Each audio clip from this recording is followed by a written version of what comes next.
Good morning everyone. Digital মিডিয়ার আমার সমস্ত বন্ধুদের, সবজিওয়ালা যাচ্ছে, ডিজিটাল মিডিয়ার সমস্ত বন্ধুদের সুপ্রভাত, অনেক অনেক অভিনন্দন, গ্র্যাটিটিউড, কৃতজ্ঞতা।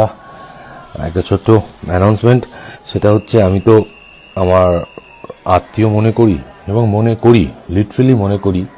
আমি একা থাকি, আমি ঘরে একাই থাকি, মাঝে মাঝে মা আসে, ভালো মন্দ রান্না করে খাইয়ে দিয়ে যায়। একটা ছোট্ট অ্যানাউন্সমেন্টের জন্য এখানে আসা, কারণ দর্শক আমাকে জিতু কামাল তার নিচে যে একটার লেখার সাহস, একটার লেখার অধিকার দিয়েছেন, সেই দর্শকদের না জানিয়ে কোনো কাজই আমি খুব একটা করি না। খুব আনন্দের সঙ্গেই জানাচ্ছি, this is my last mega. এই মেগাটা, যে ধারাবাহিকটা চলছে, যে টেলিভিশন প্রজেক্টটা চলছে, চিরদিনই তুমি যে আমার, এটা আমার last TV series, TV serial. এরপরে টিভি সিরিয়াল আমি আর করব না।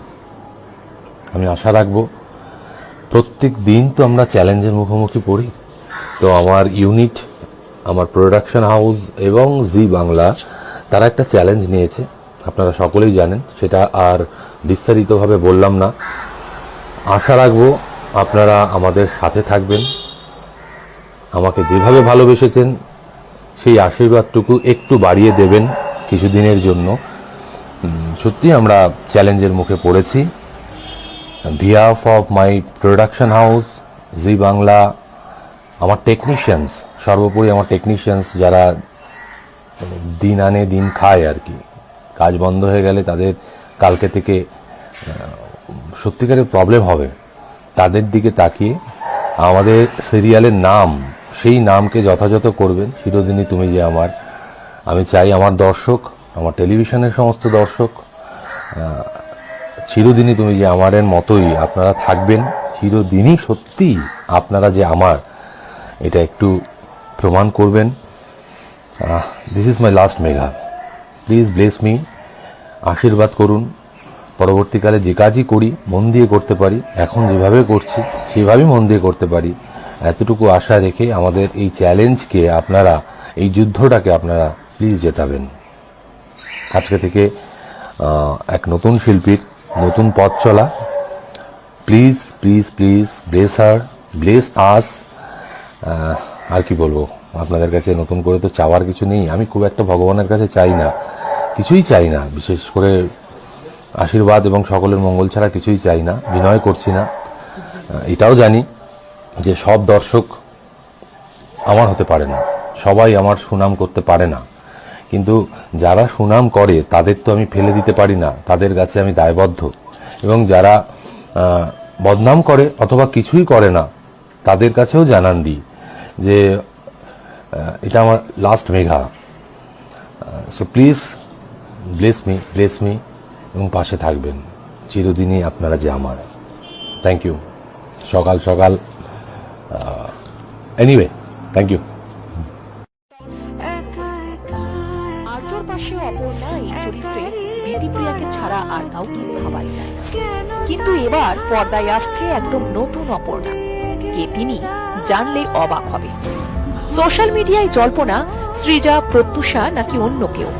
নেমে এলো একের পর এক নায়িকা, কিন্তু কেউই ফাইনাল হলেন না। ওদিকে সিরিয়ালের শুটিং চলল পুরো 7 দিন নায়িকা ছাড়া। প্রোডাকশনের টেনশন তুঙ্গে। ব্যাকগ্রাউন্ডে চালানো হলো লুক টেস্ট। শোনা যাচ্ছে অবশেষে সব গুঞ্জন উড়িয়ে ফাইনাল হলেন মঞ্চের অভিনেত্রী শিরিন পাল। বড় পর্দা বা ছোট পর্দা নয়, স্টেজ থেকে সরাসরি জিতুর নায়িকা অপর্ণা। ঝাড়গ্রামের মেয়ে শিরিন, জন্ম, বেড়ে ওঠা, স্কুলিং সব সেখানেই। বাড়িতে সাংস্কৃতিক পরিবেশ, মা বাবার ঝাড়গ্রাম কথাকৃতি নামে একটি দলও আছে, তাই অভিনয় রক্তেই আছে বলা চলে। স্নাতক যাদবপুর বিশ্ববিদ্যালয় থেকে এখন মাস্টার্সের ছাত্রী। শোনা যাচ্ছে তার বিশেষ বন্ধুরাও নাকি অভিনয়ের সঙ্গে যুক্ত। কিন্তু প্রশ্নটা এখানে, দিতিপ্রিয়ার জায়গা কি শিরিন কাঁধে নিতে পারবেন? রোম্যান্স, ইমোশন, এক্সপ্রেশন, দর্শকের প্রত্যাশা আকাশ ছোঁয়া। স্ক্রিনে আর্য অপর্ণার কেমিস্ট্রি কি সমান ঝড় তুলবে? শিরিনের লুক তো বেশ মিষ্টি লাগছে, কিন্তু আপনার মতে দিতিপ্রিয়ার জায়গায় কেমন মানাবে শিরিনকে? লিখে জানান কমেন্টে। নমস্কার, আমি জিতু কামাল। গলাটা একটু অন্যরকম লাগবে, কারণ আমার ঠান্ডা লেগেছে, একটু একটু জ্বর এসছে। আজকে আমাদের খুব আনন্দের দিন। আমাদের চিরদিনই তুমি যে আমার, আমি যে টিভি প্রজেক্টটা করি তার আজকে 200 এপিসোড টেলিকাস্ট হবে সন্ধ্যে 6:30টার সময়। তার সঙ্গে আরও একটা আনন্দের বিষয়, আমাদের এই প্রজেক্টটি, এই ডেলি সোপটি 3 নম্বর স্থান অর্জন করেছে আপনাদের ভালোবাসায়। এর সম্পূর্ণ কৃতিত্ব এসবিএফ এর টিম, জি বাংলার টিম এবং সর্বোপরি আমাদের ফ্লোরে যারা কাজ করে, টেকনিশিয়ানস, ডিরেক্টর, আলো, মেকআপ, ট্রলি, ক্যাটওয়াকে যারা কাজ করে, যারা চাটা সঠিক সময় দেয়, যারা এই অঝোরে যে বৃষ্টি হলো সেই সময় ছাতাটা মাথায় ধরে দাঁড়িয়ে থাকে। আমি আগেও লিখেছি, আমাদের যখন স্পেশাল এপিসোডগুলো হয়েছিল সেই সময় তার সাথে সাথে আমাদের কো আর্টিস্ট প্রত্যেক কো আর্টিস্ট তাদের নিজের নিজের জায়গায় দক্ষতা প্রমাণ করেছেন এবং আমি তাদের থেকে প্রচুর সাহায্য পাই, প্রত্যেকটা দিন পাই, প্রত্যেকটা মুহূর্তে পাই। তাদের কাছে আমি অসংখ্য ধন্যবাদ জানাই এবং দর্শকের কাছে আমি অসংখ্য ধন্যবাদ জানাই আমাদের কাজকে এতটা ভালোবাসার জন্য। আর মাঝে মাঝে ফিল হয় যে আমি এটা সিরিয়ালের কাজ করছি না ছবির কাজ করছি। এত সুন্দরভাবে কাজ হয়, এত ধরে কাজ হয়, আপনারা নিশ্চয়ই বুঝতে পারেন এবং আপনাদের ইনভলভমেন্টটাও আমরা বুঝতে পারি যে আপনাদের এক্সপেকটেশন অনেকটা ছাড়িয়ে গেছে এই প্রজেক্টটাকে নিয়ে। আমরা থ্যাংক ইউ। এই প্রজেক্টটা হয়তো থেকে যাবে, আমার মনে হয়, আমার গাট ফিলিং বলে যে এই প্রজেক্টটা থেকে যাবে ভবিষ্যতেও, অনেকদিন আমার মনের মণিকোঠায় থাকবে। তো ভালো থাকবেন, ভালো রাখবেন এবং এইভাবেই আশীর্বাদ দিতে থাকবেন প্রত্যেক কলা কুশলী যারা যারা রয়েছে, যারা যারা এই প্রজেক্টের সঙ্গে যুক্ত এবং অন্য কাজগুলো যারা করে ইন্ডাস্ট্রিতে, তাদেরকেও ভালোবাসবেন, আমাদের একটু বেশি ভালোবাসবেন। Thank you. কত দেবো গো অটো দাদা? ওই যে 48 টাকা। আমার দিকে হাত বাড়িয়ে আছো কেন? টাকা তো হাফ হাফ করে দেওয়ার কথা দুজনের। আরে বাবা, তুমি তোমার ভাগের 24 টাকায় দাও না। বলছে আমার কাছে কোনো টাকা নেই। মানে দুজনে হাফ হাফ করে টাকা দেবেন, সেটাই তো কথা হলো। এখন বলছেন টাকা নেই, না টাকা তো দিতেই হবে। আমি সত্যি বলছি, আমার কাছে এখন টাকা নেই। মানেটা কি? টাকা নেই মানে কি? আপনি মাঝ রাস্তায় অটো থামিয়ে অটোতে উঠে পড়লেন, তারপর এখন বলছেন টাকা নেই, তাহলে উঠলেন কেন? না, আমি ভেবেছিলাম আমার কাছে টাকা আছে, আর ওয়ালেটটাও আনতে ভুলে গেছি। বাহ, কি কথা! তোমার পুরো টাকাটাই আমি দিয়ে দেবো, বিলিভ মি। আপনাকে তো পুরো টাকাটা কেউ দিতে বলেনি। আপনি আপনার ভাগে 24 টাকাটা পেমেন্ট করে দিলেই হয়ে যাবে। আর ওয়ালেট নেই তো কি আছে, ফোন থেকে দিয়ে দিন। ফোনটাও আনা হয়নি। বাহ বাবা, বেশ ভালো তো। টাকা পয়সা ফোন সব ছেড়ে চুড়ে গাড়িতে উঠে বললেন। তোমার কাছে টাকাটা থাকলে তুমি দিয়ে দাও না, আমি দিয়ে দেবো। ওনার হয়ে গেল, পুরো লস করে ছাড়লেন আমার। নাও 2 টাকা ফেরত দাও। খুচরো নেই মানে এখন তুমি আমাকে ঠকাবে নাকি? দেখো ওইসব কিন্তু হবে না। 48 টাকা ভাড়া, আমি 50 টাকা দিয়েছি, 2 টাকা ফেরত দাও। আরে কি জ্বালা, একই খুচরো পাওয়া চাপ। এক্সকিউজ মি, তোমার ফোন নাম্বারটা দাও, আমি তোমাকে দেবো না। আমি অচেনা লোকজনকে নিজের ফোন নাম্বার দিই না, আর আপনাকে টাকাও দিতে হবে না। ও অটো দাদা, খুঁজে পেলে? 2 টাকার জন্য মাথা খারাপ করে দেবে মাইরি। 2 টাকার কোনো দাম নেই। 2 কোটি টাকা থেকে যদি 2 টাকা কমে যায় তাহলে সেটা 2 কোটি টাকা থাকে? 1 টাকার দাম আছে। না, এই যে তোমার 2 কোটি টাকা, এই 2 টাকা।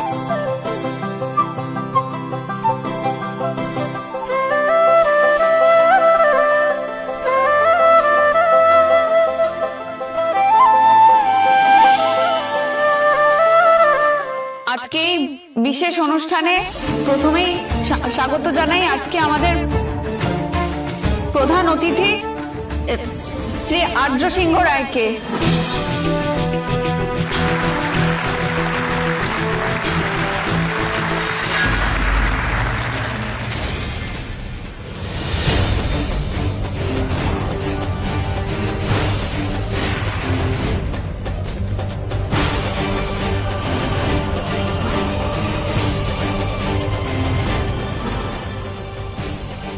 মাল্টি মিলিয়নিয়ার বিজনেসম্যান, তাকে আমি যার হয় তাই বললাম, আর উনি এখানে চিফ গেস্ট। আরে মাইকের সামনে ল্যাম্পপোস্টের মতো দাঁড়িয়ে কি করছিস বলতো, কিছু তো বল। इतना सन्नाटा क्यों है भाई, भूले গেছে নাকি? তুমি অপর্ণা?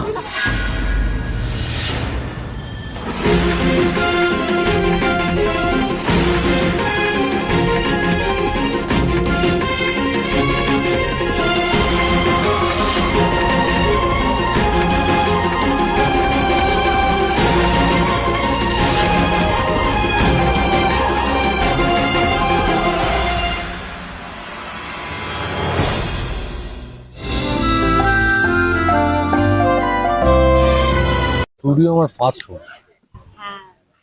সেকেন্ড হোম হচ্ছে আমার বাড়ি। যেহেতু আমি আমার শাহরুখ খানকে আমার ফিলোসফার মনে করি, উনি বললেন যে मैं अपने जीवन के आखिरी सांस तक फ्लोर में रहना चाहता हूँ।